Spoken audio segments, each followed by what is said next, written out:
넌 내려오라 그 나무 아래로 인생의 마음 그를 지으시니 앞으로 오래 외로웠던 너의 지난 삶에서 나와 넌 내려오라 넌 내려오라 내게로 오라. 오늘 하나님께서 우리에게 주시는 말씀은 누가복음 1장 57절부터 66절까지 말씀 함께 교독하겠습니다. 엘리사벳이 해산할 기한이 차서 아들을 낳으니 이웃과 친족이 주께서 그를 크게 긍휼히 여기심을 듣고 함께 즐거워하더라. 8일이 되매 아이를 할례하러 와서 그 아버지의 이름을 따라 사가라라 하고자 하더니 그 어머니가 대답하여 이르되 아니라 요한이라 할 것이라 하매 그들이 이르되 내 친족 중에 이 이름으로 이름한 이가 없다 하고 그의 아버지께 몸짓하여 무엇으로 이름을 지으려 하는가 물으니 그가 서파를 달라 하여 그 이름을 요한이라 쓰매 다 놀랍게 여기더라. 이에 그 입이 곧 열리고 혀가 풀리며 말을 하여 하나님을 찬송하니 그 근처에 사는 자가 다 두려워하고 이 모든 말이 온 유대 산골에 두루 퍼지매 듣는 사람이 다 이 말을 마음에 두며 이르되 이 아이가 장차 어찌 될까 하니 이는 주의 손이 그와 함께 하심이라. 아멘. 오늘 누가복음 1장 57절로 66절 본문으로 침묵의 외침이라는 제목으로 함께 말씀을 나누도록 하겠습니다. 자, 오늘 본문에서 사가랴는 9개월 만에 다시 말을 하게 되는 장면이 오늘 본문의 중요한 장면입니다. 9개월 전 가브리엘 천사가 나타나서 아내 엘리사벳에게 아들을 잉태할 것이고 너에게 그 엘리사벳이 아들을 낳아줄 것이다 라고 하는 소식을 들었을 때 사가랴는 자신과 아내의 나이 많음을 말하면서 천사의 그 축복된 메시지를 의심했었습니다. 그때 천사가 사가랴에게 이렇게 말했었죠. 20절 말씀 잠시 한번 앞으로 가보겠습니다. 자, 가브리엘 천사가 사가랴의 의심에 대하여 20절 이렇게 말합니다. 보라, 이 일이 되는 날까지 내가 말 못하는 자가 되어 능히 말을 못하리니 이는 내가 내 말을 믿지 않냐미거니와 때가 이르면 내 말이 이루어지리라 하더라. 여러분, 하나님의 말씀은 반드시 이루어지는 걸 믿으시길 축원합니다. 자, 이 날로부터 사가랴는 요한이 태어나서 오늘 본문의 할례를 받아 그의 이름을 요한이라 지을 때까지 적어도 9개월 동안 말을 못합니다. 자, 여러분, 말이 9개월이지 하루만 말 안 하고 살아도 얼마나 답답합니까? 우리가 카톡 하나 안 돼도, 여러분, 카톡 하나 안 돼도 우리 일상 멈춘 듯 느껴지기도 합니다. 지난주 우리 교역자 사무실에 인터넷 공유기가 문제가 생겨서 하루 반나절 동안 인터넷을 사용할 수가 없었어요. 딱 한 자리만 인터넷이 되는 거예요. 저도 인터넷을 거의 한 이틀 사용 못했는데요. 자, 여러분, 행정이고 뭐고 모든 것이 일상이 흔들리는 거예요. 아무것도 못하겠는 거예요. 인터넷이 안 되니까. 하물며 우리의 기본적인 의사소통의 도구인 이 언어, 이 말, 대화를 할 수 없다면 여러분, 이거 얼마나 답답하겠습니까? 하루도 아닙니다. 9개월입니다.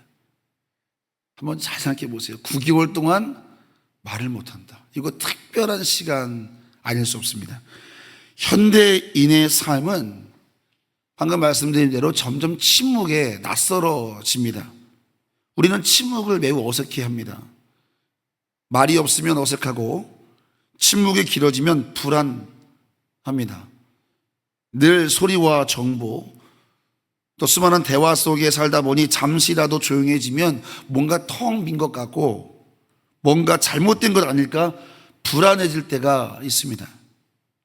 그러나 우리가 정말 중요한 사람과 정말 중요한 정보를 나눌 때는 조용한 공간을 찾는 것처럼 우리 하나님도 우리에게 말씀하실 때 줄곧 오늘 사가랴에게 하신 것처럼 침묵을 사용하실 때가 있습니다.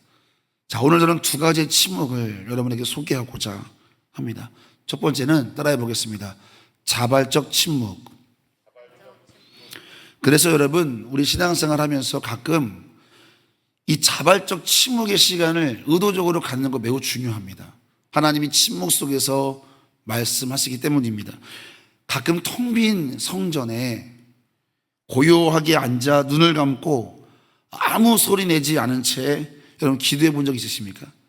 텅 빈 성전에 아무 소리 내지 않고 가만히 이 성전에 머물러 있을 때 그 정적 속에서 어느 순간 우리 마음속 깊은 곳에서부터 하나님의 숨결이 느껴지는 그런 은혜들을 아마 여러분도 경험했을 줄로 생각합니다. 화려한 악기와 화려한 조명이 체험되지 않는 고요한 이 적막함 속에 흘러오는 확신, 마음에 새겨지는 평안, 설명할 수는 없지만 위로가 되는 침묵이 우리에게 울림으로 다가오는 순간들이 분명히 있습니다. 그 고요함 속에서 우리는 내면을 정직하게 들여다보게 되고 하나님의 뜻에 더 정직하게 귀를 기울이게 되는 순간입니다. 매우 대단한 메시지가 아니라 그냥 정적 속에 고요함 속에 들려지는 내면의 외침에 더 큰 은혜를 받는 순간이 분명히 있습니다. 내가 말을 많이 했던 기도보다 아무 말 없이 드린 침묵의 기도에서 더 많은 것을 깨닫기도 하고 더 많은 것을 듣게 되기도 합니다.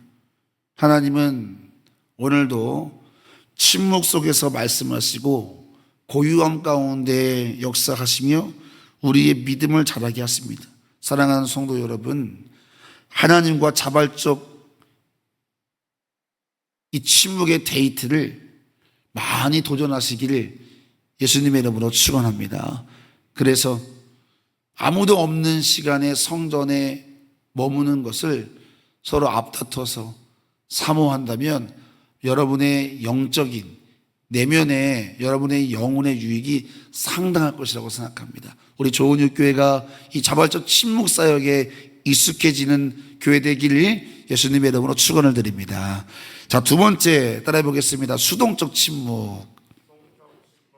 자, 오늘 사가랴의 경우는 자발적 침묵이라고 보기는 힘들죠. 하나님의 강권적인 부르심이 있었습니다. 9개월 동안 하나님께서 이 침묵의 시간으로 사가랴를 부르시고 그의 입을 닫게 하셔서 영혼의 귀를 열어주시는 것입니다. 사람과의 대화는 멈췄지만 하나님과의 대화가 시작되는 그 은혜가 사가랴에게 시작된 겁니다. 사가랴의 마음과 믿음, 눈과 귀가 달라지는 겁니다. 그리고 침묵의 시간이 9개월 동안의 시간이 끝났을 때 그의 입술은 찬양으로 열렸고 그의 말은 예언으로 가득 채워져 있다. 그게 본문이죠. 64절 말씀, 64절을 읽겠습니다. 이에 그 입이 곧 열리고 혀가 풀리며 말을 하여 하나님을 찬송하니. 자, 여러분 9개월 만에 말을 하게 됐는데 얼마나 하고 싶은 말이 많겠어요. 그런데 오늘 64절에 보니까 사가랴는 그 입이 풀리자마자 가장 먼저 뭘 했습니까? 하나님을 찬송했다. 할렐루야. 하나님을 찬송했다. 보통 대단한 대목이 아닙니다, 여러분. 깊은 묵상이 필요한 부분입니다. 9개월의 침묵 속에서 사가랴가 무엇을 했는지를 우리가 알 수 있는 대목입니다. 그는 9개월 동안 하나님의 침묵의 부르심의 은혜 속에서 하나님의 약속을 깊이 묵상하고 그 마음과 그 심령이 하나님 말씀과 성령으로 충만히 채워졌기 때문에 그 입술이 풀리자마자 그 마음속에 있는 것을 쏟아낸 것입니다. 하나님을 찬양했다라는 것입니다. 사랑하는 성도 여러분, 우리가 원하든 원치 않든 원하지 않는 침묵의 시간으로 초대받을 때가 있습니다. 언제를 말하는 걸까요? 언제 우리가 강권적인 침묵의 시간으로 들어가죠? 고난의 시간입니다. 우리의 숨이 턱 막혀서 내 입에서 말이 나오지 않는 그 고난의 순간들, 기도조차 내뱉을 수 없는 그런 침묵의 순간들이 우리에게 가끔씩 찾아옵니다. 그럴 때는 억지로 말하려고 그 침묵을 억지로 깨트리지 말고 하나님이 나를 침묵의 은혜의 자리로 불렀다라는 사실을 믿음으로 그 고난의 시간을 적극적으로 활용할 수 있게 되기를 예수님의 이름으로 축원합니다. 그 고난의 침묵의 강권적 부르심, 내 말만 쏟아내면서 하나님의 음성을 무시하던 우리의 교만을 하나님 잠시 내 삶을 약하게 하셔서 내 말을 멈추게 하실 때, 들으라 하실 때, 그렇게 그 강권적 침묵의 은혜 속에서 비로소 내 말을 쏟아내며 들리지 않았던 하나님의 음성이 들려지지요. 우리 믿음의 선배가 고백한 것처럼 고난은 하나님의 확성기다 라는 것처럼 고난을 통한 침묵은 사실 우리가 잘 활용하면 그것은 우리의 영혼에 매우 큰 복이 되는 것입니다. 그러므로 고난은 또 다른 하나님의 도구라는 사실을 저는 이 새벽 우리 사랑하는 성도 여러분들이 마음에 새겼으면 좋겠습니다. 하나님이 우리의 삶에 앞으로 어떤 고난, 강권적 침묵의 부르심으로 부르셨을 때 그때를 탄식과 절망으로 여러분 매여 있지 말고 하나님의 음성을 듣는 특별한 부르심의 시간으로 여길 수 있는 믿음 있기를 예수님의 이름으로 축원을 드립니다.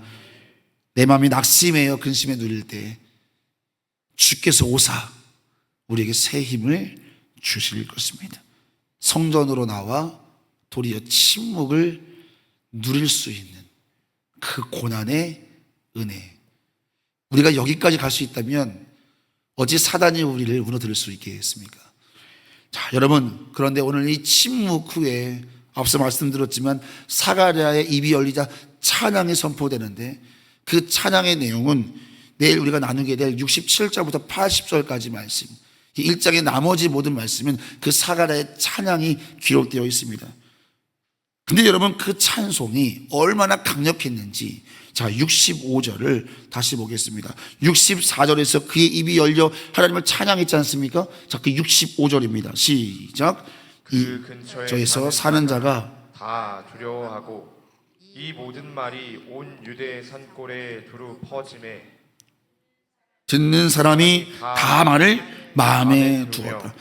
여러분, 긴 충무 끝에 사가랴가 하나님을 찬양했을 때 그 근처에 있는 모든 사람이 다 두려워하며 이 말을 온 유대 산골에 두루 퍼지며 듣는 사람이 다 그것을 마음에 두었다. 긴 침묵 끝에 하나님이 사가랴의 입술을 통해 선포하게 하신 말씀은 얼마나 힘있고 얼마나 능력이 있었는가. 사랑하는 성도 여러분, 침묵의 시간은 하나님의 사람에게 반드시 필요하다는 사실을 우리가 배우게 되는 대목입니다. 우리의 내면의 귀로 들은 하나님의 음성은 우리 입술로 선포될 때 사람의 말이 아니라 하나님의 불로 선포됨을 믿으시기를 축원합니다.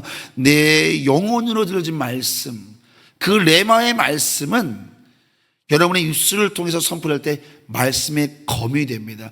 우리에게 누구에게나 주어지는 말씀이지만 이 객관적 진리의 66권의 말씀이 성령의 조명하심으로 내게 들려질 때, 그 레마의 음성은 내게 들려지면 비로소 그 장절은 여러분의 입술을 통해 선포될 때는 사람의 말이 아니라 성령의 불과 검으로 쓰이게 되는 것이죠. 그래서 하나님의 사역자로 살아가는 성도에게 침묵 속에서 주의 음성을 듣는 것은 그 어떤 사역보다 중요한 사역이고 우리 힘으로 열심히 사역하는 것보다 더 효율적인 사역은 하나님의 음성을 듣는 것입니다. 여러분, 이 은혜가 여러분의 삶 가운데 경험되기를 예수님의 이름으로 축원을 드립니다. 침묵 속에 들려오는 하나님의 음성을 사모하고 또 고난 중에 그 은혜를 더 깊이 누릴 수 있기를 우리가 소망하는 것입니다. 오늘 말씀을 정리하겠습니다. 사랑하는 성도 여러분, 사가랴의 침묵, 그것은 믿음의 회복, 성숙의 시간, 하나님의 음성에 집중하는 특별한 시간이었습니다. 하나님이 사가랴의 입술에 하나님의 말씀을 담아주시는 시간이었습니다. 그것이 자발적 침묵이든 그것이 수동적 침묵이든 우리의 삶 속에 자발적 침묵이든 수동적 침묵이든 하나님의 음성을 들려주시는 침묵의 은혜의 시간을 더 깊이 누릴 수 있는 믿음의 용사들 되시기를 예수님의 이름으로 축원을 드립니다. 우리의 입술을 통해 선포되는 모든 말씀이 살아있고 웃는 여기 있어 자유의 날성 어떤 것보다 예리하여 우리 영과 혼과 고수를 찔러 쪼개는 사람의 마음을 감찰하는 그 말씀이 그대로 우리 입술을 통해서 선포되기를 예수님의 이름으로 축원합니다.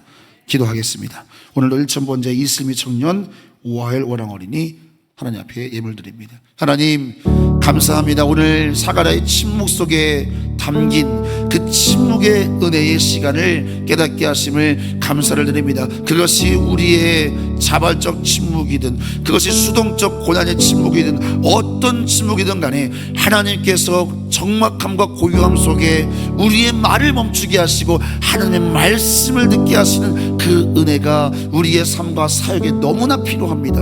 우리 사랑하는 성도들이 그 은혜를 놓치지 않는 은혜의 주인공들 되게 하여 주시옵소서. 감사드리며 살아계신 예수님의 이름으로 축복하며 기도하옵나이다.